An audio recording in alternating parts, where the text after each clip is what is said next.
अनमोल वचन अखिल भारतीय संत मत सत्संग के संस्थापक और गृहस्थ में आनंद योग के जनक परम संत महात्मा परम पूज्य श्री यशपाल जी महाराज अर्थात परम पूज्य भाई साहब जी द्वारा प्रतिपादित इन अनमोल वचनों का पालन करना अति आवश्यक है।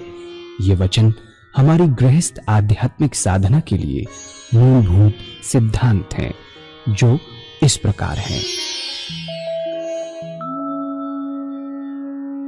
हम दुनिया की हर चीज की कीमत आंकते हैं, अपने मानव जीवन की कीमत भी जाने व परमात्मा की प्राप्ति हेतु साधना करें।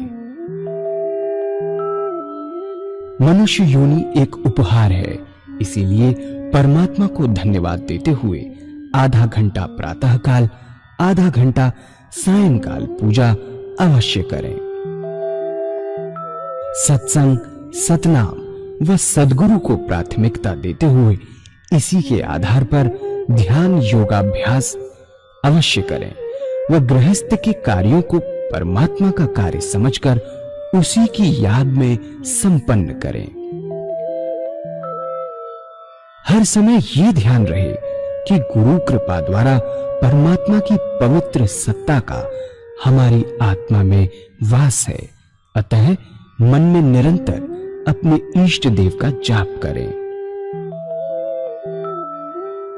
मान सम्मान की इच्छा ना करें व अपमान से दुखी ना हो। परमात्मा के अतिरिक्त किसी और का भय ना करें। दूसरों की बुराई न करें, न सुने, सत्य व मधुर बोलें, अश्लील शब्द मुंह से ना निकालें, सभी से नम्रतापूर्ण व सुंदर व्यवहार करें। धर्म पत्नी के अतिरिक्त अपने से बड़ी से माता जैसा, बराबर की से बहन जैसा व छोटी से पुत्री जैसा व्यवहार करें। सांसारिक जीवन यापन की आवश्यकताएं अंतहीन है, इसलिए अधिक से अधिक समय सत्संग में व धन परोपकार में खर्च करें। याद रखें, न स्त्री माया है, न धन दौलत, न ही परिवार।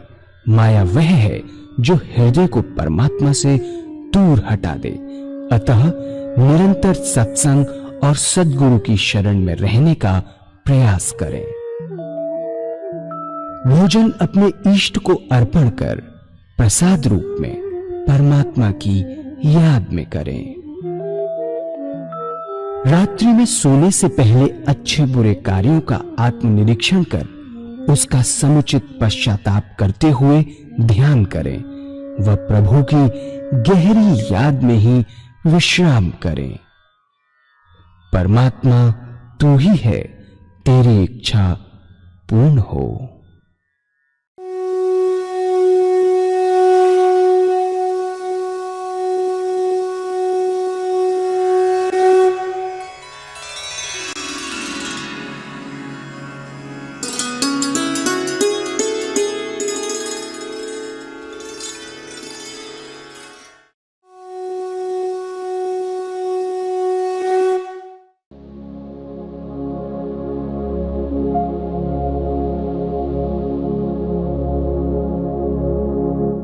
जय सद्गुरुदेव जय पद शरणम श्रेयस्वरूप चरणों शरणम। जय सद्गुरुदेव जय पद शरणम श्रेयस्वरूप चरणों शरणम। इसके बाद कहने लगी, देखो आजकल का जो जमाना है बड़ा कमजोर जमाना है, कलयुग का है। सतयुग था, हमारे अंदर शक्ति थी, बड़ी सुविधा हमारे पास थी, हजारों वर्ष तक लोग तपस्या किया करते थे। द्वापर आया, तपस्या का समय घट गया, त्रेता में और छोटा हो गया, अब कलयुग है। अब तो तपस्या बनती नहीं, कोई साधन नहीं, उपलब्ध नहीं। न शक्ति है, न ब्रह्मचर्य है, न समय है, किसी के पास कुछ भी उपलब्ध नहीं है। क्या है? तो कहने लगी देखो भाई, जो परमात्मा है वो हमारी सबसे बड़ी माँ है और हम उसके अंश हैं। हमारी रियल मदर है, हम उसके अंश हैं। तो माँ को अंश से बड़ा प्यार होता है। अब दुनियावी तरीके से समझाते हैं कि एक माँ है, उसके 4 पुत्र हैं, एक आईसीएस है, डिप्टी कलेक्टर है। माँ तो उसकी तरफ से हमेशा बेफिक्र रहती है कि वह तो मजे में है, आनंद में है, आनंद कर रहा है। दूसरा पीसीएस है, वो भी मौज कर रहा है, कोठी में रहता है, मजा करता है, उसकी तरफ से माँ बेफिक्र है। तीसरा अकाउंट ऑफिसर है, चलो भाई ये भी खाता पीता है, औरों से कम है पर गुजारा चलता है, इसका भी आराम से है, उसे भी कोई तकलीफ नहीं। उसकी तरफ से माँ बेफिक्र है। चौथा पुत्र उसका है, वो जो रोगी है, उसकी देखभाल माँ स्वयं करती है, काम करती है। उसकी निगाह उस बीमार पुत्र की तरफ रहती है। और जहां इस बच्चे ने चीखी, माँ सब काम छोड़कर भागी और गोदी में उठा लिया। तो भाई हम तो कलयुगी बच्चे हैं, रोगी बच्चे हैं। जरा सी चीख करी तो भगवान दौड़कर अपने आप गोद में उठा लेगा। आजकल सबसे अच्छा तरीका परमात्मा को पाने का यही कि पश्चाताप करो अपने दुष्कर्मों पर, परमात्मा के सामने रो और गिड़गिड़ाओ। वह आपकी आत्मा को ऊंचा उठा देगा, बराबर आपकी आत्मा को ऊंचा उठाता चला जाएगा। इस जमाने में यही तरीका है परमात्मा को पाने का। उसके बाद आप जल्लाल में आ गए और कहने गए क्या परमात्मा इसे न तारेगा। ऐसा कहने के बाद बड़ा भारी जल्लाल पैदा हुआ, रोशनी पैदा हुई और सबने एक बीम ऑफ लाइट उनके शरीर से निकलती देखी। उसके बाद उनका शरीर एक तरफ लुढ़क गया। उन्हें उठाकर दूसरे कमरे में ले गए, लिटा दिया। लोग बड़े चिंतित हो गए, बड़ी भाग दौड़ की। फिर आपको होश आया, कह और कहा देखो हमें छोड़ो, हमें छोड़ो नहीं।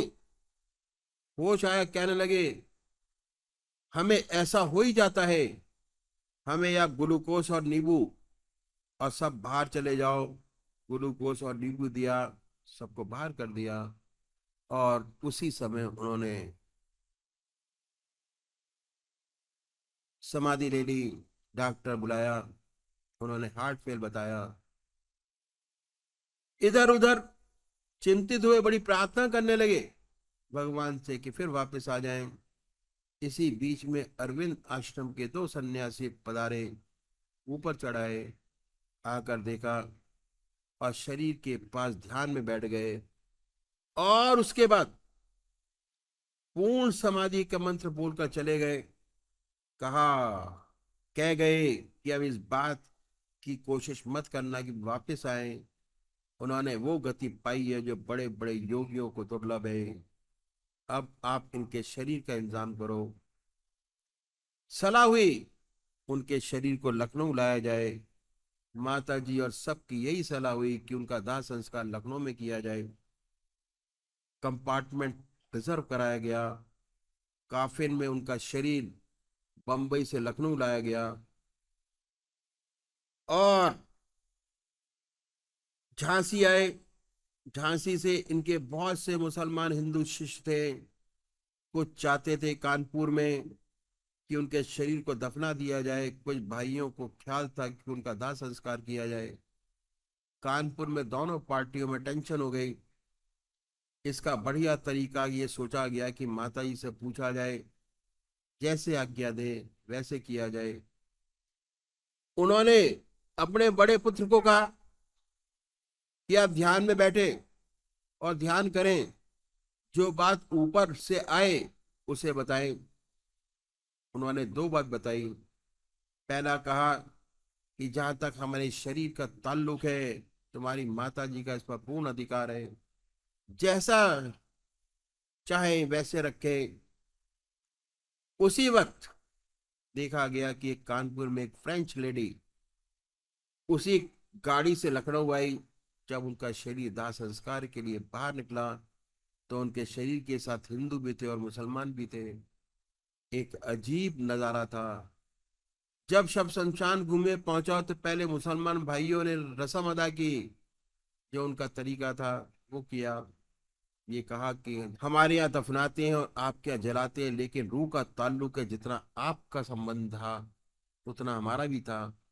उसके बाद फ्रेंच लेडी ने कहा कि आज से 10 वर्ष पहले मैं इन्हीं महात्मा से मिली थी और बड़ी प्रभावित हुई थी।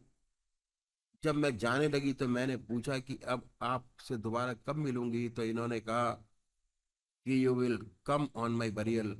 मैंने कारपुर में भीड़ देखकर जब पूछा तो पता चला ये वही संत हैं जिससे 10 साल पहले मैं मिली थी।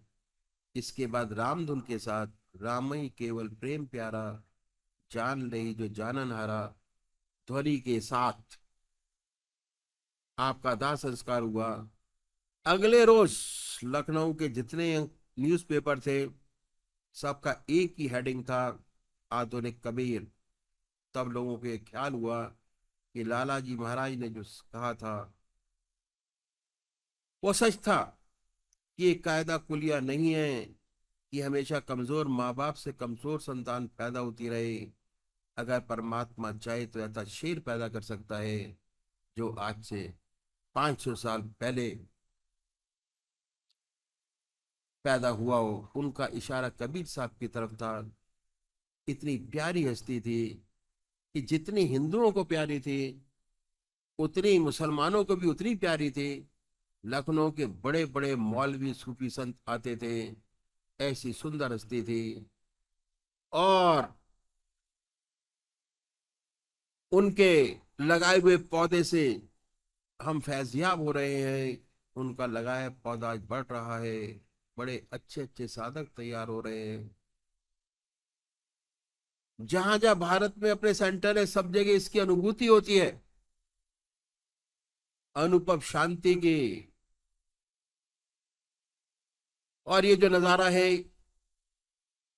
ये उन्हीं की कृपा से हम देख रहे हैं। परमात्मा से प्रार्थना है कि हे प्रभु, हम उनके बताए हुए रास्ते पर, उनके दिखाए हुए मार्ग पर, उनके पद चिन्हों पे चलते रहें, लकीर के फकीर बने रहें, एकदम इधर उधर ना जाए। यही परमात्मा से हमारी प्रार्थना है। परमात्मा तू ही है, तेरी इच्छा तो।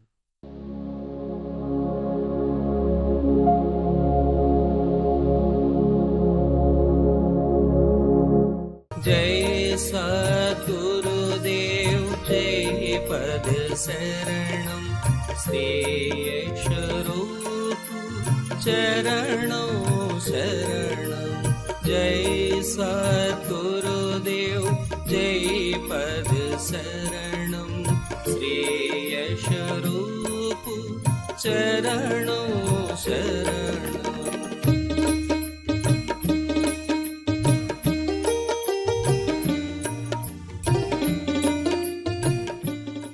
अभी एक भजन होगा और भजन के साथ साथ सभी भाई बहन अपने अपने इष्ट का ध्यान करेंगे। श्री द्विवेदी जी जो लखनऊ से आए हैं भजन कहेंगे। गुरुर् ब्रह्मा गुरुर्विष्णु गुरुर्देवो महेश्वर गुरु साक्षात् परब्रह्म तस्मै श्री गुरुवे नमः। निश दिन बरसत नैन हमारे, निश दिन बरसत नैन हमारे निस दिन बरसत नैन हमारे सदा रहत पावस ऋतु हम पे सदा रहत पावस ऋतु हम पे जब ते श्याम सिधारे नैन हमारे निस दिन बरसत नैन हमारे निस दिन बरसत नैन हमारे कंचुक पट सुखत नहीं कबहूँ कंचुक पट सुखत नहीं कबहूँ उर बीचे बहत पनारे नैन हमारे निस दिन बरसत नैन हमारे निस दिन बरसत नैन हमारे दृंग अंजनी ठहरत नहीं कबहूँ दृग अंजनी ठहरत नहीं कबहूँ उर कपोल भय कारे नैन हमारे निस दिन बरसत नैन हमारे निस दिन बरसत नैन हमारे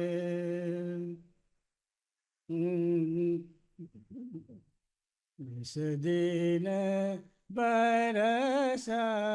बरसत नैन हमारे आंसू सलील भय मग था के आंसू सलील भय मग था के बह जगत सित तारे नैन हमारे निस दिन बरसत नैन हमारे सूरदास अब डूबत हैं ब्रज सूरदास अब डूबत हैं ब्रज काहे न ले हूँ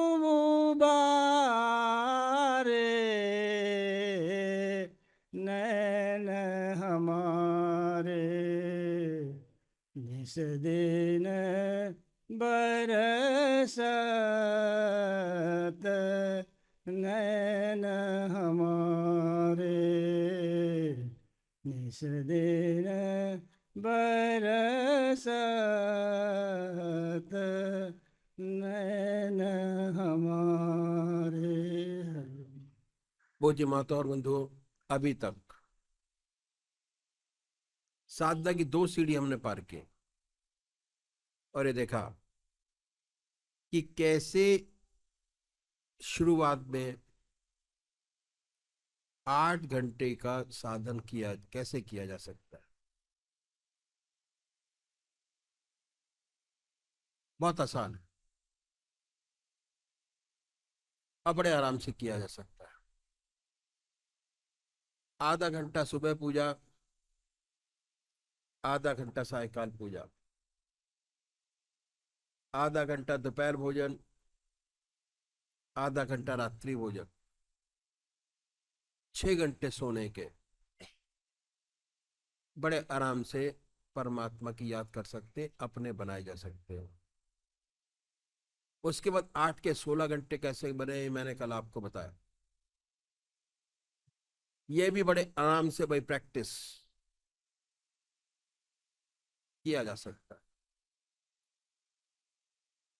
जितने काम हैं प्रभु की याद में कीजिए, जितने काम रूटीन वर्क प्रभु की याद में। उसके बाद ये देखा कि कैसे अपनी जिंदगी के काम हम परमात्मा को अर्पण करके कर सकते हैं और बहुत आसानी से ये भी किया जा सकता है।